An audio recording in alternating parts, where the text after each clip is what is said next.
চান থেকে আমার একবার বল পেয়ে গেছেন ওখানে অমিত মুন্ডা।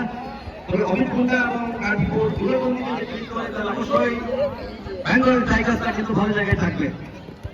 সামনে গোড়ানো শট একেবারে প্রতিপক্ষের পেনিট্রেটিং জোনে, ফুটবলের ভাষায় যেটিকে বলা হয় পেনিট্রেটিং জোন।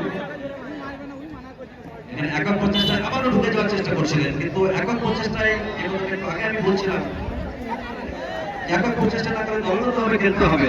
ফুটবল এমনই একটা খেলা যেখানে আপনি ভুল না করে খেলাটা শেষ করতে পারবেন না, কোথাও না কোথাও আপনাকে ভুল করতেই হবে। এটি বলেছে ভিয়েন ক্লব, ফুটবলের সবকিছুই জীবনের মধ্যে সম্ভব।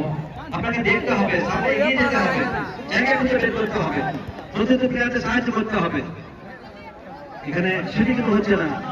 ব্যাটটা গোলরক্ষক চান নিজেদের মাঠ থেকে ছোট ছোট পাসের মধ্য দিয়ে এগিয়ে যাওয়ার চেষ্টা করছেন।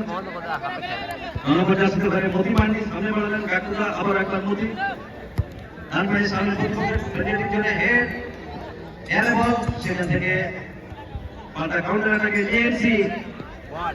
এএনসি ভারী সুন্দরভাবে ডাউন দ্য রাইট গতি বাড়াচ্ছেন।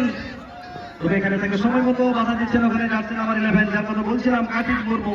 এখানে সুযোগ রয়েছে কিন্তু কোথায় দিলেন, এখানে বুঝে পড়ে রাখতে আসেনি।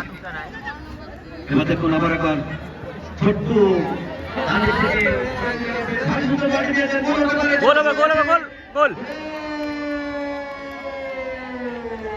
গোল হয়ে গেল।